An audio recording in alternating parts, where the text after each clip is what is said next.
Ei, você. Oi, tudo bem? É você mesmo. Deixa eu te perguntar, você tem a intenção de dormir esta noite? Se você tem, bem, não quero te desanimar, mas acho que você não vai conseguir.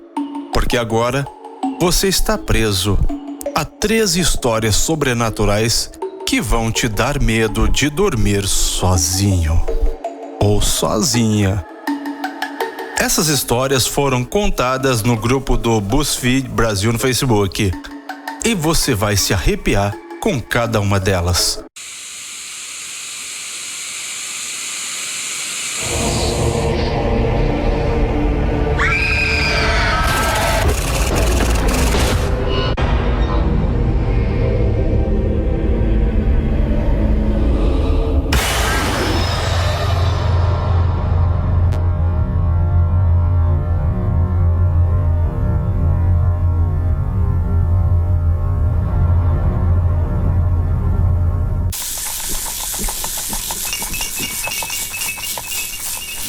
Número 1. O condomínio de casas que não existia. Tem uma história de quebra na Matrix que eu nunca consegui entender. Morei em um kibbutz em Israel, uma comunidade fechada de casas, mais ou menos como um condomínio. Eu costumava correr na estrada que circundava o kibbutz e corria o caminho, e conhecia bem ele. Uma noite, saindo da casa de um amigo, fui descer a estrada e percebi que havia muitas casas depois da fronteira, como se o kibbutz continuasse por lá. Achei estranho e continuei seguindo o caminho até que percebi que não fazia ideia de onde eu estava. Fiquei desesperada, fiz o caminho de volta, indo para minha casa por outra rota. No dia seguinte, quando fui correr em volta do kibbutz, não tinha nada, onde eu tenho certeza que vi umas 20 casas na noite anterior. Luísa Newlands.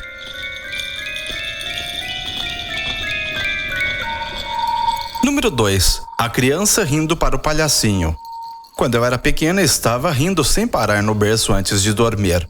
Minha mãe perguntou do que eu tanto ria e eu respondi: "Ah, mãe, esse palhacinho não para de fazer gracinha." A versão dela termina com a minha mãe saindo do quarto e dizendo para o meu pai: "Vai lá fazer a sua filha dormir, que a palhaça aqui não entra mais lá nem fodendo." Júlia Perim.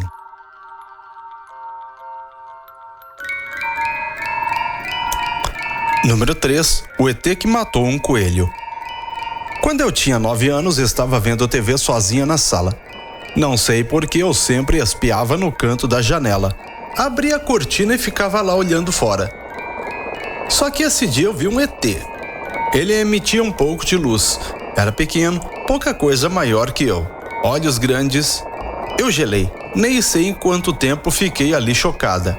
Soltei a cortina, apaguei a luz e desliguei a TV. Não estou dizendo que fui abduzida ou algo assim, mas eu absolutamente não me lembro de nada depois disso. No outro dia, acordei na minha cama e meu pai disse que precisava me contar uma coisa. Eu nem deixei ele contar. Já falei sobre o ET. Ele disse que acreditava porque tinha acontecido algo estranho. Eu tinha um coelho que ficava em uma gaiola dentro de um banheiro na edícula. Ele tinha sido degolado. Encontraram o corpo na escada e a cabeça na garagem, sem marcas de mordida ou algo assim. Parece que só pegaram e puxaram mesmo. Era impossível um gato abrir uma porta e uma gaiola, então não foi. E um humano menos ainda, porque a porta estava intacta. Minha mãe não acredita, mas também não tem explicação. Meu pai disse que, como não ouviu nenhum barulho, não pode ter sido nem bicho e nem humano. Depois disso, nunca mais vi nada, mas eu fiquei bem assustada com isso. Amanda Souza Gasparotti.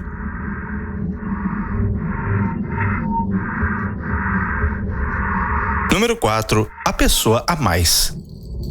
Uma vez eu estava na casa de amigos, todos reunidos na sala, quando vi uma pessoa saindo do quarto de um deles e entrando na cozinha bem rápido. Meu coração começou a bater muito forte. Quando eu fico assim, eu sempre sei que é algo mais sobrenatural.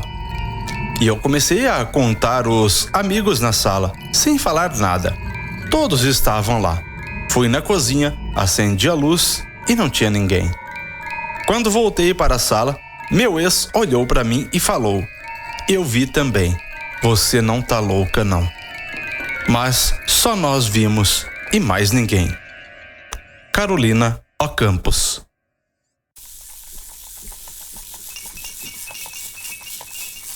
Número 5. A boneca de porcelana. Quando eu era pequena, eu tinha uma bonequinha de porcelana muito linda. Numa madrugada, eu acordei e a vi mostrando os caninos dela para mim, seguido de um rosnado. Me convenci de que era minha imaginação e consegui voltar a dormir. No dia seguinte, ela quebrou sozinha. Joana Mendes.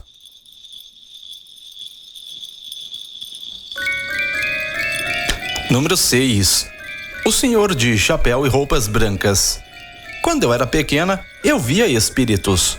Uma vez eu estava no sofá de casa vendo desenho animado de noite e senti um arrepio. Olhei para o lado e vi um homem alto negro com roupas e chapéu branco, passando da minha casa para a casa da vizinha. Estranhamente, depois de uns 15 minutos, senti a mesma coisa e o vi passando de novo. Dessa vez, ele parou e fez um sinal de que sabia que eu o tinha visto e saiu andando para desaparecer. Eu tinha uns 8 anos de idade quando isso aconteceu. E neste ano descobri no terreiro que era o Zé Pilintra, uma entidade da Umbanda. Paula Souza.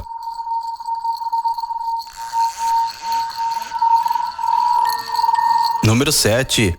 Os sonhos que deixavam marcas na pele. Eu acredito que já tenha sido visitado. Por alguns dias seguidos acordei com fortes dores diferentes, em várias partes do corpo, e com a mente tonta. Parecia uma ressaca, mas eu não bebo. Então, era de fato estranho.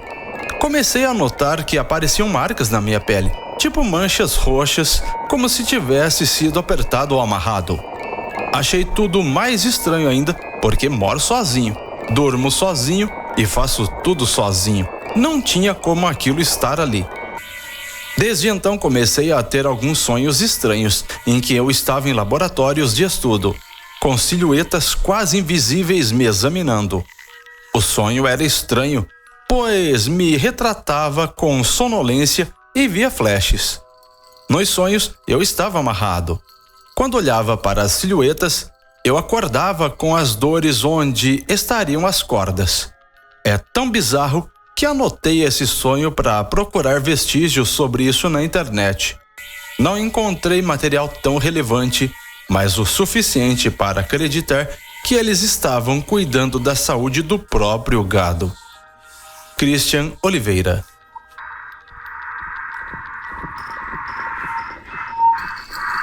Número 8. A mulher no espelho. Quando minha irmã e eu éramos pequenas, começamos a ver a mesma mulher dentro de casa. Loira, dos cabelos longos e sempre com um vestido antigo. Quase sempre a víamos no mesmo horário, entre 2 e 4 da manhã. Sempre sentada na minha cama. E sempre a víamos pelo espelho. Quando eu não via, a minha irmã via. Nunca acontecia de as duas verem juntas. Durante o dia, eu ficava sozinha em casa. E o som e a TV desligavam. E eu via vultos. Era um verdadeiro inferno. Isso durou mais ou menos 5 anos. Depois de uns 7 anos que paramos de ver, já estávamos no candomblé quando fomos atendidas por uma entidade que nos disse que a mulher que a gente via quando criança era a dona de um objeto que tinha em minha casa. E que ela era muito apegada a ele em vida, mas que o objeto já havia quebrado. Na hora, nos olhamos assustadas e falamos juntas: o espelho. Era um espelho de moldura muito antiga que a minha mãe havia comprado em uma dessas casas de antiguidades. Certo dia, deu uma ventania e ele caiu no chão, com tanta força que a moldura rachou no meio. Minha mãe era muito apegada e eu não queria jogar fora. Ficou com ele por mais 2 meses, ainda tentando achar alguém que fizesse a restauração. Graças a Deus, ela não conseguiu e resolveu jogar fora. Coincidência ou não, a mulher parou de aparecer em casa na mesma época em que minha mãe se desfez da moldura. Camila Varog.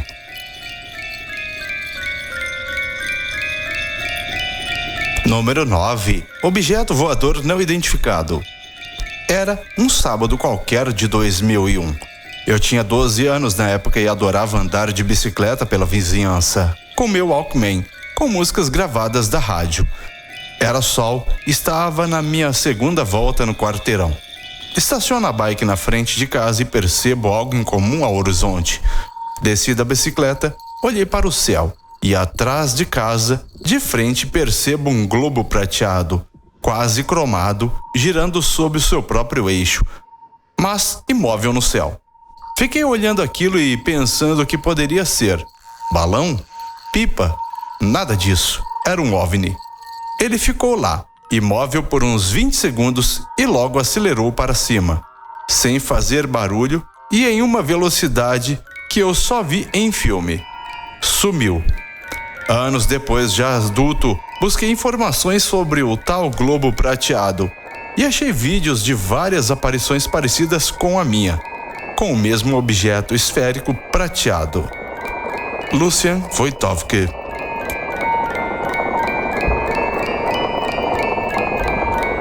Número 10. O quarto dos ex-inquilinos. Eu morei em uma casa meio macabra. Era alugada e o dono usava um dos quartos para guardar móveis, que eram deixados por ex-inquilinos. Esse quarto estava sempre trancado, mas só de olhar para a porta eu já tinha arrepios. Uma vez eu estava limpando o meu quarto e eu dormia em um colchão que ficava no chão, em cima de um tapete. Não tinha cama. Eu levantei o colchão, que era de casal, muito pesado, e encostei ele de pé na batente da porta. O colchão ficou metade para dentro e metade para fora do quarto. Retirei o tapete do chão e fiquei de costas para o colchão para pendurar o tapete na janela. Na hora em que me virei, o colchão estava exatamente na posição em que ele ficava no chão. Não havia forma de ele simplesmente ter caído na posição certinha. Fiz vários testes. Fora que eu teria ouvido o barulho dele caindo ou sentido o vento. Quando olhei para o corredor, a porta do tal quarto estava aberta e eu sequer tinha a chave. Bruno de Sá.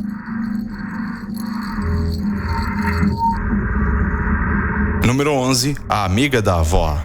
Mês passado fui visitar uma amiga que mora no mesmo prédio em que minha avó morou há uns 40 anos. Quando estava saindo no elevador, uma senhora baixinha de vestido amarelo virou para mim e perguntou: "Você é a neta da Teresa, né?" Fiz que sim com a cabeça, e então ela começou a me contar várias histórias de que quando elas eram vizinhas e amigas. Seguimos conversando até perto de uma praça, e ela disse exatamente assim para mim: "Gostei de te conhecer.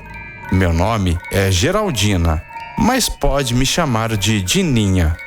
Diz para a Teresa que estou com saudades dela. Até mais." Me despedi e segui andando.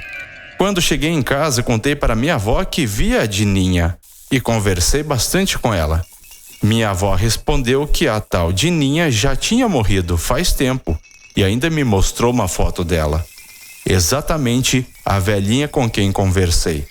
Depois dessa, nem passo mais perto daquele prédio e minha avó acha que eu uso drogas. Pietra Antonella Mota Blasi.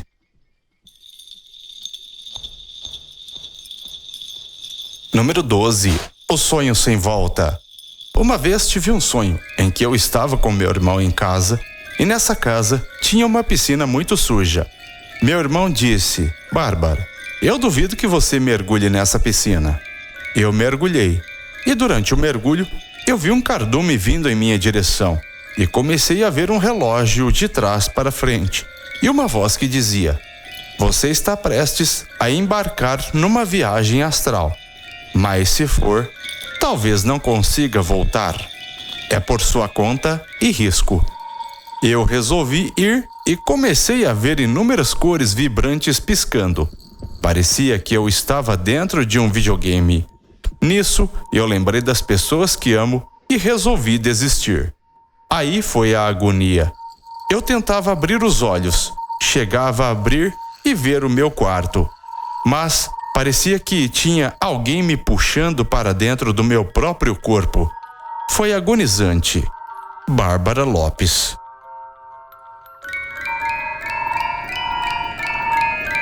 Número 13. O menino passeando sozinho. Morava um menino no fim da minha rua que tinha alguma paralisia cerebral e andava de cadeira de rodas, sempre com a mãe ou o irmão empurrando. Um dia, o vi passeando sozinho. Quando entrei em casa, contei para minha mãe que achava legal ele estar já passeando sozinho, e ela ficou em choque e me disse que ele tinha falecido. Paula Piva.